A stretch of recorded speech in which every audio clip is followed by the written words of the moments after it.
Hi guys, welcome back to the Totally Magic channel. Got another great trick for you. It's all about mind reading today. Now, if you've never been here before, really do appreciate you sharing, liking, subscribing, and even comment down below and link us to your social media. It really helps us as a small YouTube channel. Let's get on with the magic. I'm not going to get you to take a card from this pack. I want you just to think of one. You see, as a magician, I can do mind reading. So I want you to think of any of the 52 playing cards in a pack. Don't tell me, just keep it in your mind. Have you got one now? Yeah. You see, what I'm going to do is attempt to read your mind, your thoughts. I want you to think about the value of the card. Nothing else, just the value. Was it a king, an ace, a three? Okay. I'm picking up the vibes from your thoughts. Yeah, there you go. A two. It's not. It wasn't a two. What was it then? A 10. What? Way off. You could have picked something a bit closer. Well, I'll tell you what, let's try the suit. You had a choice of a club, a heart, a spade, or a diamond. Concentrate on that. I'm going to pick up the thought waves. Yeah, I'm picking up, it's got to be a red one. Yeah, a red heart. It's not. I got it wrong. It's not a heart. What was it? A club. Again, not even the right colour. But I know where I got it wrong. You see, as a magician, I should have pulled out this one. Do you know what this is? Yeah, it's a joker, but it's known as a wild card. That could have been any card. You see, and if we do that now, if I say to you, think of your card, I'm going to read your mind. This card, I see it as the 10 of clubs. Hey, is that good? Okay, I kid you not. You see, there's a reason why I picked out these particular cards. You see, this trick was never about mind reading. I'm a magician. I do magic. And earlier on today, I marked some cards, but I didn't mark these ones, or this one, or the 10 of spades. I didn't mark the back of this, or this one, or any of these. In fact, we can go through every card. I didn't pull this one out, or this one, or this one, because none of them are marked. But earlier today, I marked 3 cards. The amazing thing is,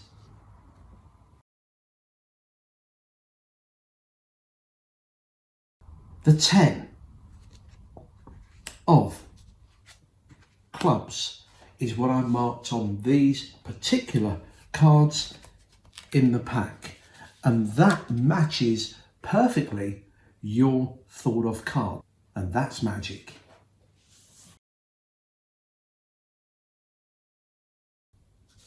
So here is the tutorial for this particular effect. Very quick and simple. I recommend using an old deck of cards that you got kicking around, because you are going to have to write on the backs of some of the cards. Not all of them. All of these cards are just regular cards. Now, the trick itself employs an age-old principle in magic, which is known as the one ahead principle. And this is what I call one of those tricks you've got to be pretty brazen about. And the great thing about it, in the act of doing mind reading, it actually turns out to be a prediction, which is a kicker ending, because the audience think you've got the trick wrong.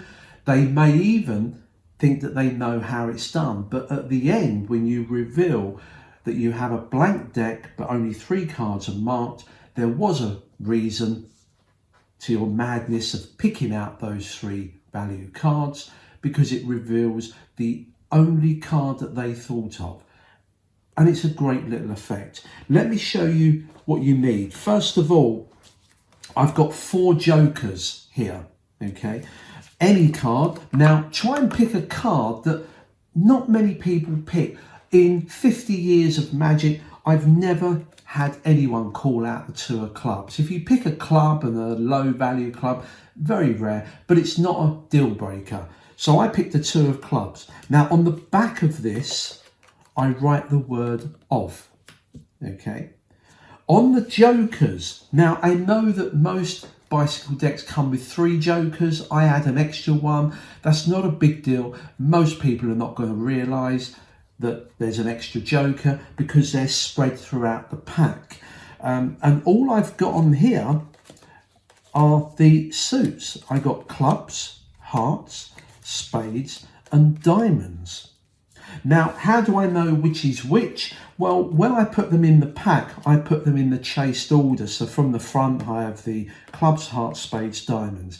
Or you could memorise that the colour one is your clubs, the black and white one is hearts, the guarantee card is your spades, and the other one you could either mark or just realise that the one deepest in the pack is the diamonds. So that's the 4 suits.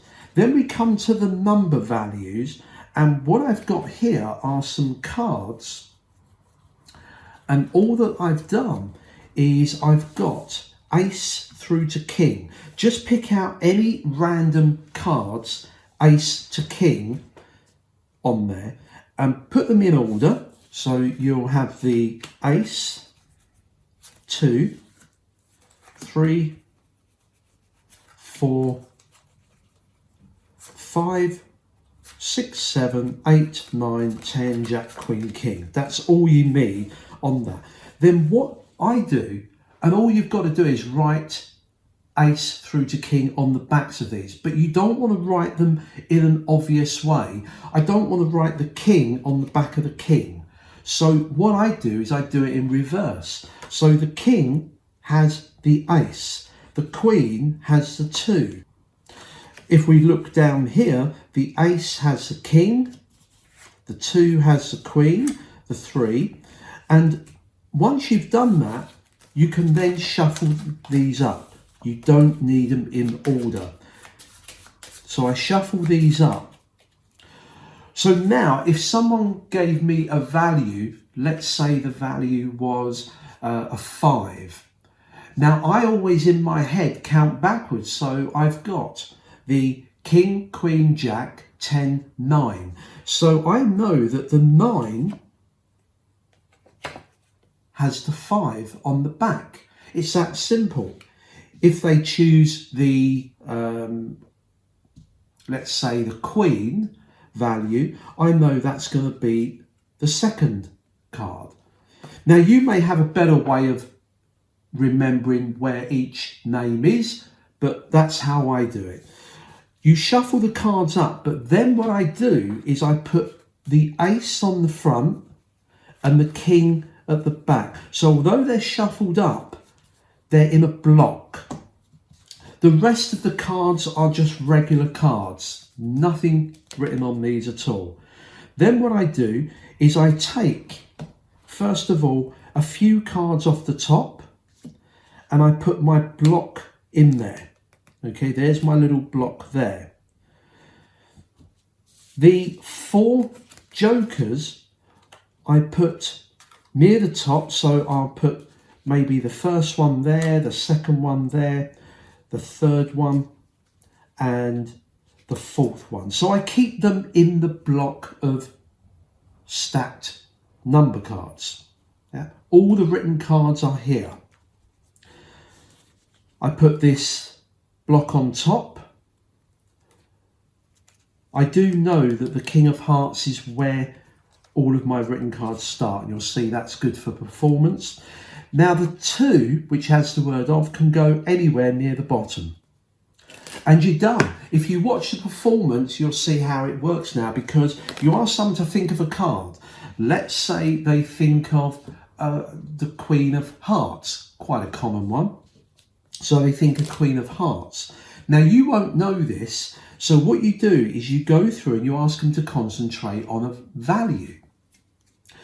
I go straight to that 2 of clubs, pull that out and put it down. Now in the performance, you'll notice when I slap that down, I hesitate for a moment, because what I'm doing, I'm watching the audience and their reaction. Now, if someone goes, wow, incredible, or you see their eyes light up, you can always tell if they had picked the 2 of clubs, you got an absolute miracle there. You can stop there and say, that is mind reading. That's it. Now, that's never happened to me, but it could do. So I put the 2 down, hesitate, and then I say the 2. Now, they will either say yes or no. It doesn't make any difference. If they said yes, it is a 2 that they were thinking of, then you've hit it spot on. It doesn't matter. If it's not, you then ask them, what was your value? Now, if they say the Queen, oh, the Queen. So I was way off. You had a picture, I picked a spot card. Make some comment about it. It's wrong. Now they've told you the Queen, you know that that would be a 2 from here. So I go through the pack. I'm looking for my stack. Okay, there's the Ace of Spades where my stack starts. And I'm looking for a 2 because I know that on the back of that is a Queen. So I pull this out and say, your suit is a diamond. Now, this is a very subtle move. You don't have to do this, but when I put this down, I then just push it just a little bit underneath the first card. Why? Because when I gather these up and show them, I want them to change order. And you'll see that in a moment. So I've put this down, I say, it's a diamond. Now, they will say, no, you got it wrong. Again, play acting here, practice this, look surprised, they say, no, it's not, and you say to them, well, what was it? Now, because they're going to say it was a heart, you say, well, I got the colour right, give me that at least. I didn't pick the black, I picked a red. Once they've given you that bit of information, we now know what their card is, the Queen of Hearts. I then go into the pack and I'm looking for my second joker, and I say, really, I made a mistake. I should have, as a magician, removed one of the jokers. Now I've pulled out the second joker, which I know has the word hearts on, and I drop this overlapping this one. Now this camera's going to watch closely, because when I gather these up, I want my first card to go in between these. So as I gather, I put a bit of pressure on here to lift this up. As I push these together, square them up like that, because I want the word of in the middle. I know that was the first one I laid down, but I want it to appear as the second. So I've squared these up. I say I should have used a wild card. I then give this performance about mind reading, that I could have just done it like this, put this down, and I would have picked up all of your card, that it's the Queen of Hearts. Now they know that you're kidding them because they've already told you, and you say, well, actually there was a reason I picked these 3 particular cards. I didn't pick this one or this one. I didn't lay down the Queen of Hearts because none of these cards are marked. And you go through, remember the king. This is why I remembered it, because I don't want to go any further than that, because then I got the written ones here. I show these, and then I spread, and then I flip the whole pack over and go through some of these ones. And you've got nearly 2/3 of the pack to go through. You don't want to go too far, because you've got all of these down here. But you can go down and show any of these. You can even spread the cards, because this is why we wrote in the middle, so that it doesn't reveal anything. You can do a messy spread, no marked cards. I then flip these over like this, and you can then say we got the Queen of Hearts. And it's a great little finale. I hope you enjoyed that one. Now, I hope you enjoyed that one. And don't forget, if you get lucky and one of the 2 cards that you pull out happens to be the card, just end the trick there. You've performed a miracle. that you got there eventually.